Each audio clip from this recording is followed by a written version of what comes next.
Maliit lamang ang bahay ni na Aling Lucia sa dulong bahagi ng barangay ng San Joaquin. Gawa ito sa pinagtagpi-tagping kahoy at yero na matagal nang kinakalawang. Kapag umuulan, tumutulo ang tubig sa bubong at kapag tag-init naman ay tila pugon ang init sa loob. Ngunit para kay Aling Lucia, hindi kailanman naging hadlang ang kahirapan upang maipadama sa kanyang anak ang pagmamahal. Maaga siyang nabalo. 7 taong gulang pa lamang noon si Jude nang pawian ng buhay ang kanyang asawang si Mang Ruben dahil sa sakit sa baga. Mula noon, si Lucia na ang tumayong ama at ina ng bata. "Nay, paglaki ko po, hindi na po tayo maghihirap," madalas sabihin ni Jude habang yakap-yakap ang kanyang ina. Ngumingiti lamang si Lucia kahit pagod na ang kanyang katawan. "Hindi ko hiniling na yumaman tayo, anak. Ang gusto ko lang ay maging mabuti kang tao." Araw-araw ay iba't ibang trabaho ang pinapasukan ni Lucia. Sa umaga'y naglalaba siya sa mga kapitbahay. Pagsapit ng tanghali ay nagtitinda siya ng nilagang saging at kamote sa tapat ng paaralan. Kapag gabi naman, ay nananahi siya ng sirang damit upang may pangdagdag sa kanilang panggastos.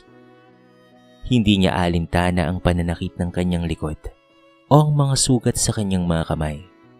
Ang mahalaga ay hindi magutom ang kanyang anak at makapag-aral ito. Isa si Pilar, ang kanilang kapitbahay, sa mga nakasaksi ng lahat ng sakripisyo ni Lucia. "Lucia, magpahinga ka naman. Hindi ka na bumabata," madalas nitong paalala. Ngunit tatawa lamang si Lucia. "Kapag nakatapos na si Jude, saka na ako magpapahinga." Lumipas ang maraming taon. Natupad ang pangarap ni Jude. Nagtapos siya ng kolehiyo sa tulong ng scholarship at walang sawang pagsisikap ng kanyang ina. Hindi nagtagal, ay natanggap siya sa isang malaking kumpanya sa Maynila. Noong araw na yon, halos maiyak si Lucia sa sobrang saya. "Ruben, natupad natin ang pangarap para sa anak natin," bulong niya habang nakatingala sa langit. Unti-unting gumaan ang kanilang buhay. Nakapagpapadala na si Jude ng pera buwan-buwan. Napalitan ng lumang bubong ng bahay at nakabili pa ng bagong higaan si Lucia. Ngunit kasabay ng pag-angat ng buhay ni Jude ay ang unti-unting pagbabago nito. Naging madalang ang kanyang pag-uwi sa probinsya. Kapag tumatawag si Lucia, madalas ay hindi kaagad sinasagot ang telepono. "Nay, busy lang talaga ako sa trabaho," paliwanag ni Jude. Naiintindihan naman niyon ni Lucia. Pero hindi niya alam na may isa pang dahilan. Sa Maynila ay nakilala ni Jude ang babaeng kanyang mamahalin at pinapangarap na makasama habang buhay. Dahil sa bagong mundong kanyang ginagalawan, nagsimula siyang mahiya sa kanyang simpleng pinagmulan. Minsan ay sinubukang bumisita ni Lucia sa opisina ng anak upang sorpresahin ito. Suot niya ang kanyang lumang bestida at tsinelas. May dala siyang paboritong suma ni Jude. Ngunit nang makita siya ng anak sa labas ng gusali, tila nanlamig ang mukha nito. "Nay, bakit hindi ka muna tumawag?" Mahina nitong tanong, bago palinga-linga sa paligid. Napansin ni Lucia ang ilang kasamahan ni Jude na nakatingin sa kanila. Agad niyang iniabot ang supot ng suman. "Paborito mo ito, anak." Tinanggap iyon ni Jude, ngunit halatang hindi mapakali. "Sige na po, Nay. Kailangan ko na pong bumalik sa trabaho." Hindi man niya ipinahalata, may kung anong kirot na bumalot sa puso ni Lucia habang pinagmamasdan ng kanyang anak na nagmamadaling pumasok muli sa opisina. Habang naglalakad pa uwi sa terminal, mahigpit niyang niyakap ang kanyang sarili. Ngunit sa kabila ng lahat, nanatili ang kanyang panalangin. "Sana ay maging masaya ka palagi, anak." Hindi niya alam na ang araw na yun ang simula ng pinakamabigat na pagsubok na haharapin ng kanyang puso. Isang pagsubok nasusukat sa lawak ng pagmamahal ng isang ina na handang magpatawad kahit sa anak na unti-unti na siyang kinakalimutan. Hanggang sa lumipas ang halos 1 taon mula nang huling bumisita si Aling Lucia sa opisina ni Jude. Mas lalo pang naging madalang ang kanilang pag-uusap. Kung dati halos lingguhan ang tawag ng anak, ngayon ay umaabot na ng ilang buwan bago ito muling magparamdam. Ngunit hindi kailanman nagtanim ng sama ng loob si Aling Lucia. Sa tuwing may nagtatanong kung kamusta na ang kanyang anak, iisa lamang ang kanyang sagot. Busy lang ang anak ko. Marami siyang pangarap na tinutupad. Isang hapon, biglang tumawag si Jude. Nay, gusto kitang sunduin dito sa Maynila. Napangiti si Lucia. Matagal na niyang hinihintay ang araw na yon. Talaga ba, anak? Opo, Nay. Hindi ka na dapat mag-isa sa probinsya. Napaluwa si Lucia habang nakatingin sa lumang larawan nilang mag-ina. Pakiramdam niya ay hindi siya nakalimutan ng kanyang anak.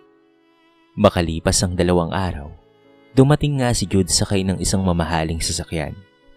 Tuwang-tuwa ang mga kapitbahay. Nako, Lucia, napakaswerte mo talaga sa anak mo, sabi ni Pilar. Ngumiti lamang si Lucia habang isinasara ang kanilang maliit na bahay. Wala siyang dalang maraming gamit. Ilang damit lamang, ang lumang Biblia ng kanyang asawa at isang frame picture ng kanilang buong pamilya. Babalik pa ako rito balang araw, bulong niya. Sa biyahe, papuntang Maynila, halos hindi sila nag-usap. Abala si Jude sa pagmamaneho at paminsan-minsang pagsagot sa mga tawag sa telepono. Naisip na Lucia na baka pagod lamang ang kanyang anak. Pagdating sa lungsod, namangha siya sa matataas na gusali at maliwanag na mga ilaw. Ang laki talaga dito, anak, no? Nakangiting sabi niya. Ngunit tila pilit lamang ang ngiti ni Jude. Kinabukasan, sinabi ni Jude na may pupuntahan silang lugar. Nay, may bibilhin lang tayo.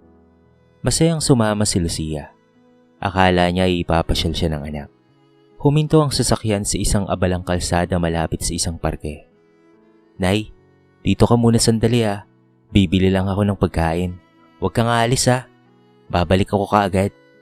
Oo anak, sige, hintayin kita. Ngumiti si Lucia habang hawak ang maliit niyang bag. Pinanood niya ang sasakyan ni Jude na unti-unting lumalayo. Lumipas ang 30 minuto, 1 oras, 2 oras, unti-unti nang lumulubog ang araw. Hindi pa rin bumabalik ang anak. Nagsimula na siyang kabahan. Baka na-aksidente, baka nasiraan ang sasakyan, baka may nangyaring masama. Paulit-ulit niyang tinawagan ang numero ni Jude, gamit ang luma niyang cellphone. Ngunit bawat tawag niya ay nauuwi lamang sa isang malamig na mensahe. The number you are trying to call cannot be reached. Napaupo si Lucia sa isang bangketa. Hindi niya napigilang mapaluha. Hindi dahil sa pagod, kung hindi dahil unti-unti niyang nauunawaan ang masakit na katotohanan. Hindi na babalik ang kanyang anak. Lumapit ang isang tindera. Nay, kanina pa po kayo rito ha. May hinihintay po ba kayo? Pinunasan ni Lucia ang kanyang mga luha at pilit na ngumiti. Oo, babalik ang anak ko.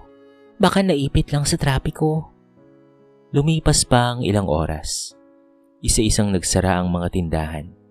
Lalo pang dumilim ang paligid. Ngunit nanatili si Lucia sa parehong pwesto.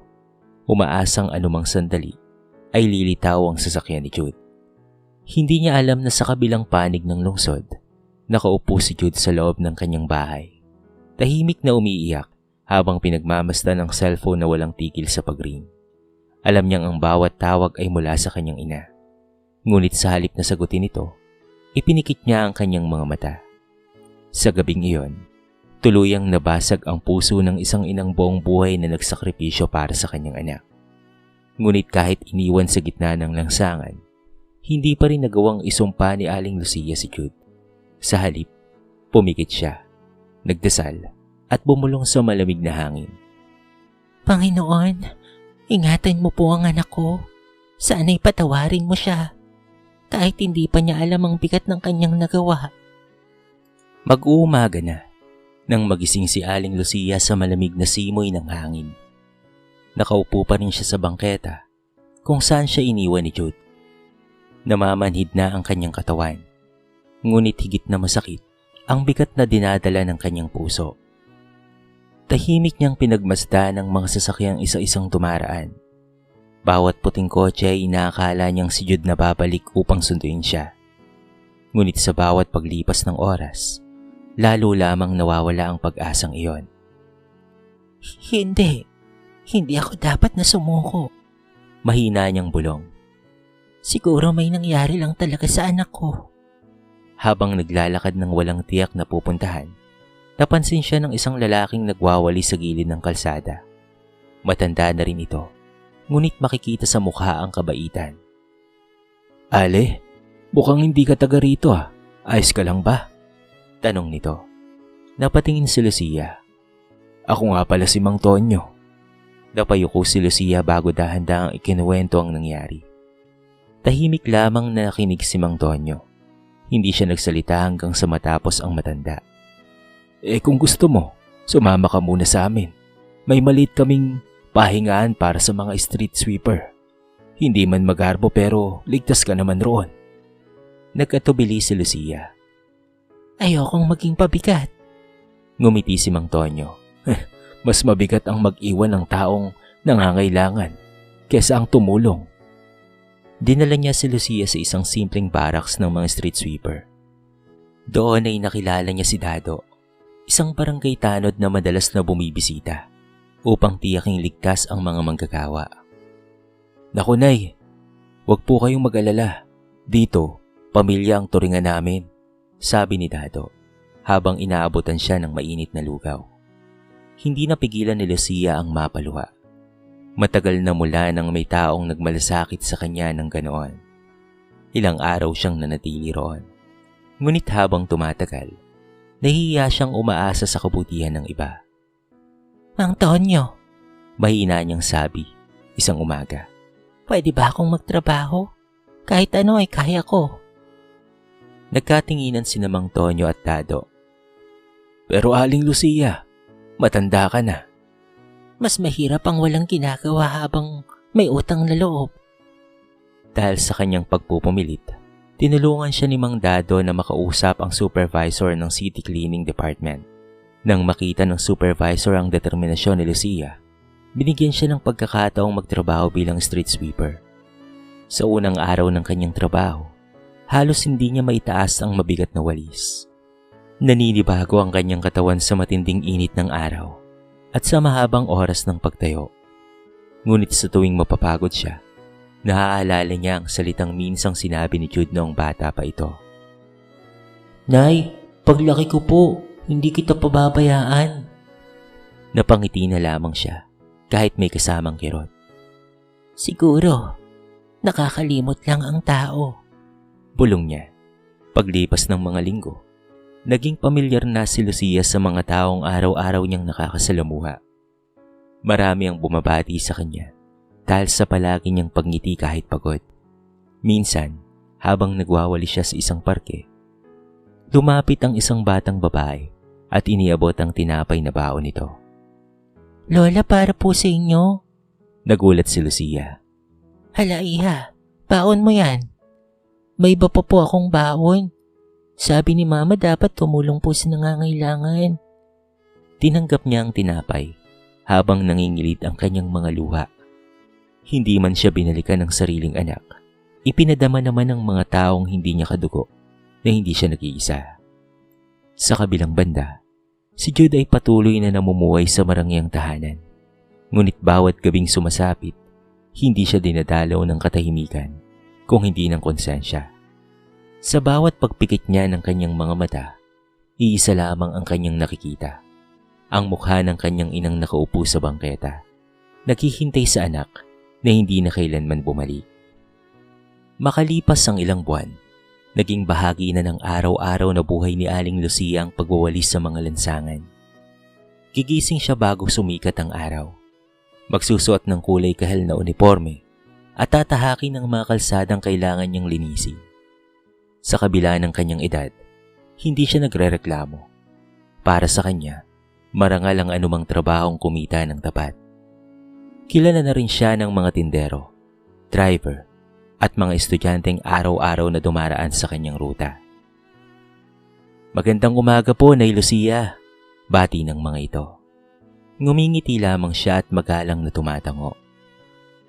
Huwag niyong kalimutang mag-ingat palagi ha. Lagi niyang paalala. Isang tanghaling napakainit, habang pinupunasan niya ang pawis sa kanyang noo, bigla siyang nahilo. Kumapit siya sa hawakan ng kanyang walis upang hindi matumba, ngunit hindi na kinaya ng kanyang katawan. Bumagsak siya. Napaupo siya sa gilid ng bangketa. Nagkataong dumaan roon si Carmela, isang matagumpay na negosyante na aktibo ring tumutulong sa mga mahirap sa pamamagitan ng kanilang foundation. Papunta sana siya sa isang outreach program nang mapansin ng matandang halos mawalan ng malay. Kuya, ihinto mo ang sasakyan. Agad niyang utos sa driver. Mabilis siyang lumapit kay Lucia. Nay, ayos lang po ba kayo? Pinilit nang umiti ni Lucia. Ayos lang naman ako, iya. Napagod lang siguro. Ngunit halata kay Carmela na hindi simpleng pagod ang nararamdaman ng matanda. Humingi siya ng isang bote ng tubig at tinulungan si Lucia na makainom. Maya-maya dumating din si Mang Tonyo at Dado nang mabalitaang nahilo ang kanilang kasamahan. "Nako, Aling Lucia, sinabi naman naming huwag mo nang pilitin ang sarili mo," nag-aalalang sabi ni Mang Tonyo. Habang nagpapahinga si Lucia, unti-unti niyang naikwento kay Carmela ang kanyang buhay. Ang pagiging byuda, ang pagpapalaki kay Jude, ang mga sakripisyong ginawa niya, at ang araw na iniwan siya ng sariling anak niya sa gitna ng lungsod. Tahimik na nakinig si Carmela. Habang tumatagal ang kwento, lalong namumuo ang luha sa kanyang mga mata. Hindi po ba kayo galit sa anak ninyo? Mahinang tanong niya. Napatingin si Lucia sa kalangitan. Masakit ang ginawa niya, pero nanay pa rin ako. Ang puso ng isang ina, marunong maghintay at magpatawad. Napayuko si Carmela. Naalala niya ang sarili niyang ina na maaga niyang naulila. Kung mabibigyan lamang siya ng pagkakataon, gagawin niya ang lahat upang muli itong mayakap. Nay, seryoso niyang sabi habang hinahawakan ng kamay ni Lucia. Kung papayag kayo, gusto ko kayong tulungan. Napailing si Lucia. Ayokong maging pabigat, iha. Hindi po kayo magiging pabigat. Karangalan pong makatulong sa inyo. Kinabukasan, isinama ni Carmela si Lucia sa isang klinika para sa libreng check-up. Lumabas sa pagsusuri na mataas na ang kanyang blood pressure at kulang siya sa tamang nutrisyon. Hindi na nagdalawang isip pa si Carmela. Ipinasok niya si Lucia sa isang maliit ngunit maayos na apartment na pag-aari ng kanilang foundation. Sinigurado rin niyang may sapat itong pagkain, gamot at mga damit. Nang malaman ito ni Mang Tonyo, Dado at Pilar, ay talaga namang labis silang natuwa. May mga tao pala talagang may gininto ang puso, sabi ni Aling Pilar habang pinagmamasdan si Carmela. Ngunit para kay Carmela, hindi pa roon nagtatapos ang kanyang pagtulong. Isang gabi, isinulat niya sa social media ang kwento ni Aling Lucia, hindi upang kaawaan ito, kung hindi upang ipaalala sa lahat ang halaga ng pagmamahal at paggalang sa mga magulang. Hindi niya binanggit ang pangalan ng anak. Ang tanging nais niya ay maantig ang puso ng mga taong nakakabasa nito. Hindi niya inaasahan na sa loob lamang ng ilang araw, libo-libong tao ang magbabahagi ng kwento. At sa napakalawak na mundo ng internet, may isang taong mapapako ang tingin sa larawan ni Aling Lucia. Ang taong iyon ay walang iba kung hindi si Jude. Sa unang pagkakataon matapos ang maraming buwan, nagsimulang gumuho ang matagal na niyang itinayong pader ng katahimikan at paglimot. Tahimik na nakaupo si Jude sa kanyang opisina nang mapansin niya ang sunod-sunod na notification sa kanyang cellphone. Nakakaiyak ang kwento ng lola. Sana lahat ng anak ay marunong tumanaw ng utang na loob. Hindi deserve ni Nanay Lucia ang ganitong sinapit. Hindi niya sana yun papansinin. Ngunit nang makita niya ang larawan ng isang matandang nakasuot ng orange na uniforme habang may hawak na walis, tila huminto ang kanyang pakinga. Nanay, nanginig ang kanyang mga kamay habang binubuksan ang video na ibinahagi ni Carmela. Isa-isang bumalik sa kanyang alaala ang bawat sakripisyo ni Aling Lucia. Ang mga gabing hindi ito natutulog upang manahi. Ang mga araw na nagtitiis itong hindi kumakain upang siya lamang ay may maibaon sa paaralan. At ang mga panahong kahit may sakit ay patuloy pa rin nagtatrabaho. Ngunit higit sa lahat, bumalik sa kanyang isip ang araw na iniwan niya ang sariling ina sa gilid ng kalsada. Hindi niya na napigilang pang mapaiyak. Napaupo siya sa sahig ng opisina habang maigpit na hawak ang kanyang ulo. Ano ba tong nagawa ko? Paulit-ulit niyang sambit. Sa unang pagkakataon, nakita siya ng kanyang asawa na umiiyak. Jude, anong nangyari? Tahimik niyang iniabot ang cellphone. Matapos mapanood ang video, napayuko rin ang asawa niya. Hindi ko akalaing ganito ang nangyari sa nanay mo. Napapikit si Jude. Hindi kita masisisi.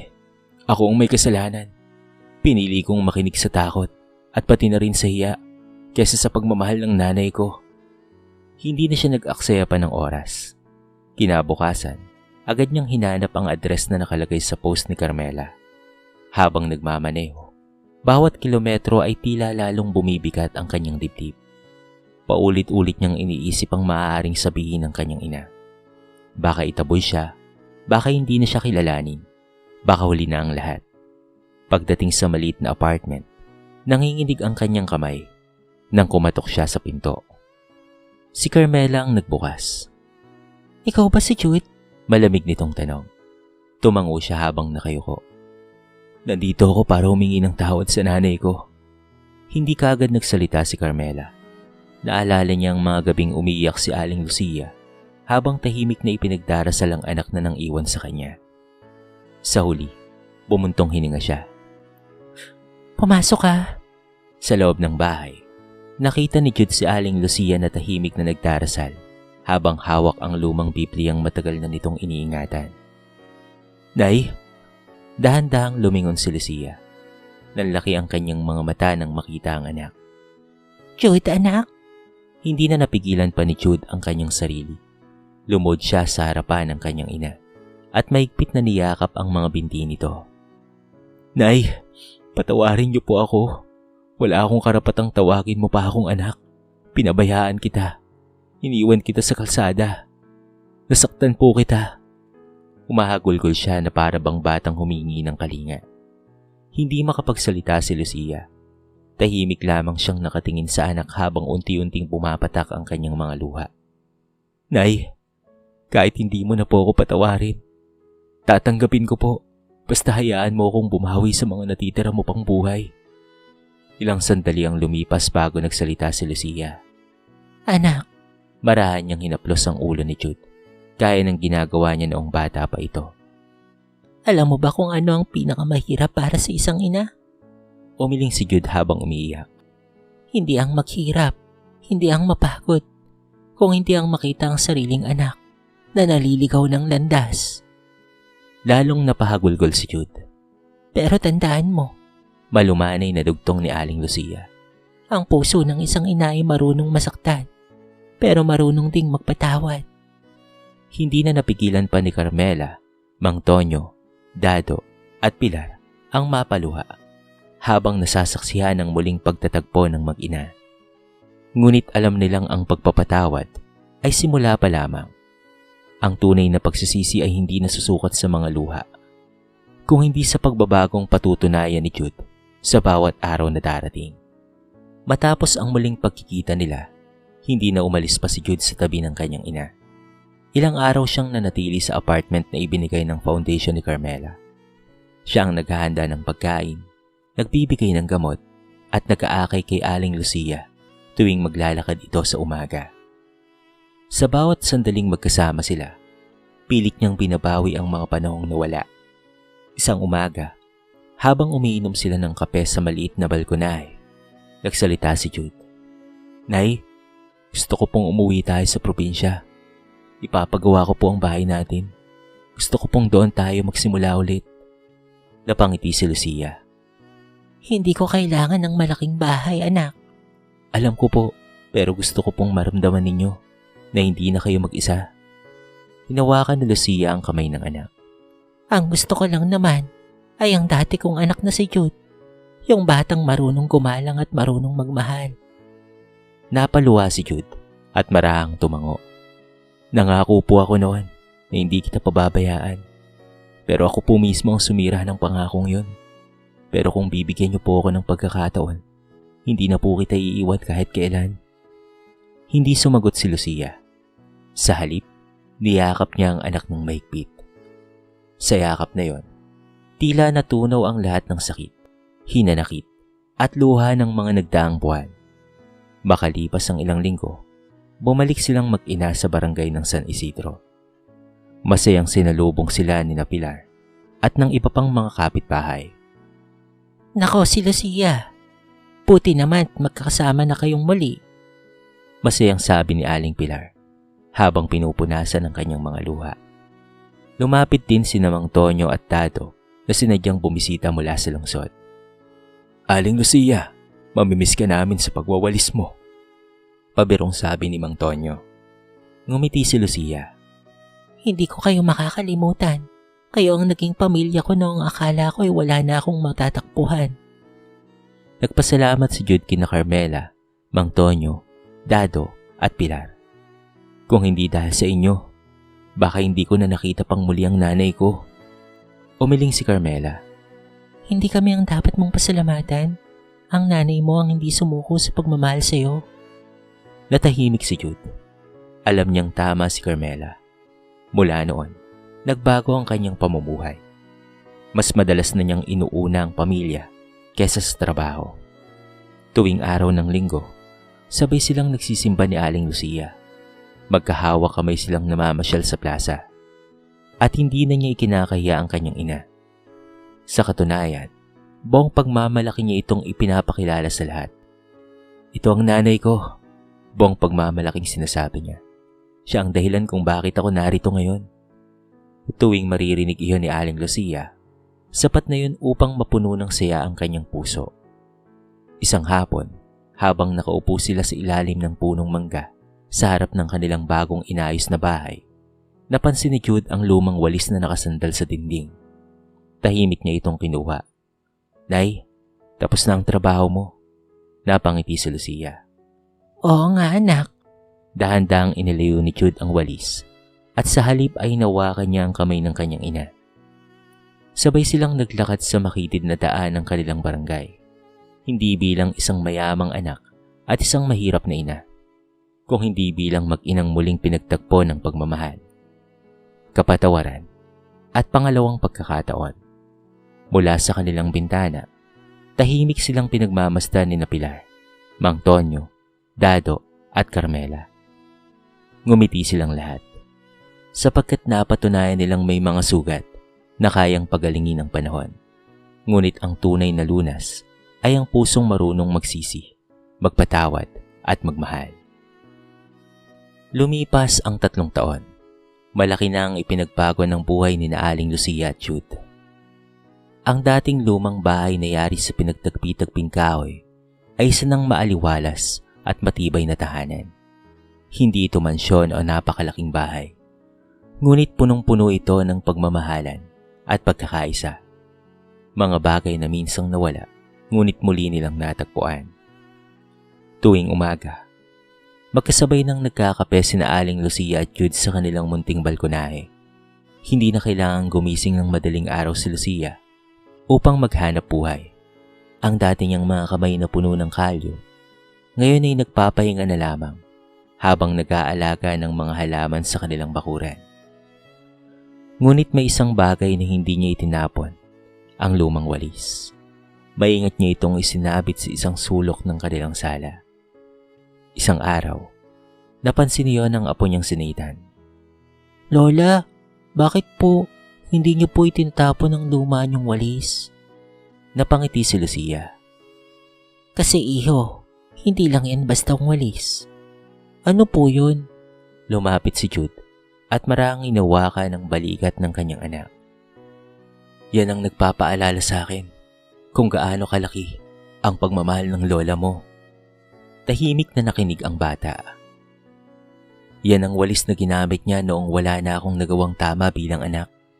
Habang ako'y abala sa paghanap ng tagumpay, siya naman ang tahimik na nagwawalis ng kalsada para lamang mabuhay. Napayuko si Nathan. Papa, ginawa mo po ba talagang iwan si Lola? Napapikit si Jude. Oo anak. Tapos pinatawad ka rin niya? Tumango si Jude habang pinagmamasdan ng pagluha. Dahil ang pagmamahal ng isang ina ay hindi madaling mapawi. Lumapit ang bata kay Aling Lucia at mahigpit itong niyakap. Lola, kapag lumaki po ako, aalagaan ko rin po kayo. Napatawa si Lucia habang hinahaplos ang buhok ng kanyang apo. Sapat na sa akin ang maging mabuti kang tao, iho. Sa kabilang banda, patuloy pa ring tumutulong si Carmela sa mga matatandang inabandona ng kanilang mga pamilya.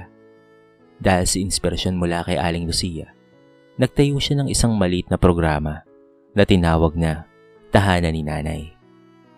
Isang lugar na kumakalinga sa mga lolo at lola na nangangailangan ng pagmamahal at aruga. Naging regular volunteer si Jude at Aling Lucia roon. Sa bawat matatandang kanilang nakakausap, hindi maiwasang maalala ni Jude ang sarili niyang pagkakamali. Kaya bawat pagkakataong may anak na bumibisita upang sunduin ang kanilang mga magulang, lihim siyang nagpapasalamat sa Diyos. Dahil alam niyang hindi lahat ay nabibigyan ng pangalawang pagkakataon. Minsan, habang papalubog ang araw, magkahawak kamay na naglalakad sina Jude at Aling Lucia sa parehong parke kung saan minsan niya itong iniwan. Huminto si Jude at tumingin sa lugar na yon. Nay! Bakit anak? Salamat dahil hindi mo ako sinukuan. Ngumiti si Aling Lucia. Anak, may mga pagkakamaling kayang baguhin ng pagsisisi. Ang mahalaga, natuto ka. Mahigpit na hinawakan ni Jude ang kamay ng kanyang ina. Sa pagkakataong iyon, nangako siya sa sarili na hinding-hindi niya ito bibitawan. Sa kwentong ito ay marami tayong mapupulot na aral. Hindi nasusukat ang tagumpay sa laki ng bahay, dami ng pera, o taas ng katungkulan. Ang tunay na kayamanan ay ang paggalang, pagmamahal, at pag-aaruga sa mga magulang na nagsakripisyong itaguyod tayo. Sapagkat darating ang panahon na ang mga kamay na minsang umakay sa ating paglalakad ay mangangailangan naman ng ibang pagmamahal at pag-aalay. Itinuturo rin ang kwentong ito na ang kahirapan ay hindi dapat ikahiya, sapagkat ang marangal na paghahanap buhay ay isang dangal. Ang mga magulang na handang tiisin ng gutom, pagod at hirap para lamang makita ang kanilang mga anak na maging matagumpay. Higit sa lahat, ipinapakita ng kwento na ang tunay na pagsisisi ay hindi lamang nasasabi sa paghingi ng tawad, kung hindi na ipapakita sa pagbabago ng kilos at pagbawi sa mga pagkakamaling nagawa. At bagamat napakalawak ng pagmamahal at pagpapatawad ng isang ina, hindi natin dapat hintaying masaktan sila bago nating iparamdam ang ating pagmamahal. Dito na po nagtatapos ang ating maiksing kwento sa araw na ito. Sana po ay nagustuhan nyo at sana po ay kinapulutan nyo ng maraming aral. Kayo mga kabarangay, ano ang masasabi nyo sa ating kwento? I-comment nyo naman po sa baba ang inyong mga reaksyon at babasahin natin ang lahat ng yan. I-comment nyo na rin kung taga saan kayo para naman malaman ko kung hanggang saan nakaabot ang video na ito. Paki-like and share na rin po ang ating kwento para mapakinggan na rin ng iba. At kung bago ka pa lamang sa ating channel, baka naman pwedeng pakihit ang subscribe button at bell notification button para palagi kang updated sa mga bago nating upload na katulad nito. So paano mga kabarangay? Hanggang sa muli. Thank you so much and